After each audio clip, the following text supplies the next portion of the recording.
রাজারহাটে নিয়ন্ত্রণ হারিয়ে খালে পড়ে গেল বাস। শুক্রবার সকালের এই ঘটনায় আহত হয়েছেন অন্তত ৪০ জন যাত্রী। দেগঙ্গা হাসপাতালে আহতদের চিকিৎসা চলছে। ঘটনাস্থলে গিয়েছে রাজারহাট থানার পুলিশ। শুক্রবার সকাল 7:30 নাগাদ যাত্রীবাহী বাসটি নিয়ন্ত্রণ হারিয়ে রাজারহাট হারোয়া খালে পড়ে যায়। সেই সময় বাসে ছিলেন প্রায় 50 জন যাত্রী। বাসটি বেড়াচাপা থেকে করুণাময়ীর দিকে যাচ্ছিল। তখন হঠাৎই বাসটি ভারসাম্য হারিয়ে রাস্তায় বাঁধা রেলিং ভেঙে পাশের খালে পড়ে যায়। মুহূর্তের মধ্যে চিৎকার চেঁচামেচিতে এলাকায় ছড়িয়ে পড়ে আতঙ্ক। দুর্ঘটনার খবর পেয়ে দ্রুত ঘটনাস্থলে পৌঁছয় দমকল ও স্থানীয় থানা পুলিশ।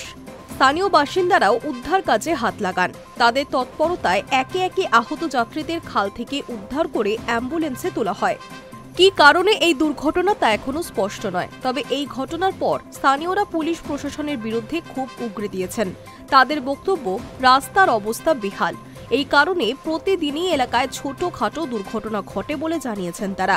তবে প্রত্যক্ষদর্শীদের একাংশের বক্তব্য, বেপরোয়া গতিতে বাসটি চালাচ্ছিলেন চালক। তার জেরেই নিয়ন্ত্রণ হারিয়ে রেলিং ভেঙে খালে পড়ে যায় বাস। প্রাথমিকভাবে জানা গিয়েছে, বেড়াচাপা থেকে চাকলা করুণাময়ীগামী বাসটি খড়িবাড়ি হয়ে রাজারহাটের দিকে যাচ্ছিল। রাজারহাট থানার এলাকার খড়িবাড়িতেই দুর্ঘটনাটি ঘটে। প্রথমে স্থানীয়রাই জলে নেমে যাত্রীদের উদ্ধার করার চেষ্টা করেন। খবর পেয়ে ঘটনাস্থলে পৌঁছয় রাজারহাট থানার পুলিশ।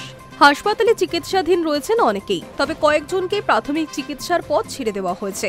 আহতদের মধ্যে 9 জনের অবস্থা আশঙ্কাজনক। দুর্ঘটনার পর থেকেই চালক ও খালাসি পলাতক বলে জানা গিয়েছে। এই ঘটনায় রাজারহাট এলাকায় যান চলাচলে সাময়িক ব্যাঘাত ঘটে। সকালে অফিস টাইমে ট্রাফিক জ্যামও তৈরি হয়। খাল থেকে বাসটি তুলতে ডাকা হয় ক্রেন। ঘটনা তদন্ত শুরু করেছে পুলিশ। দুর্ঘটনাগ্রস্ত বাসটিকে বাজেয়াপ্ত করা হয়েছে। Hi news network.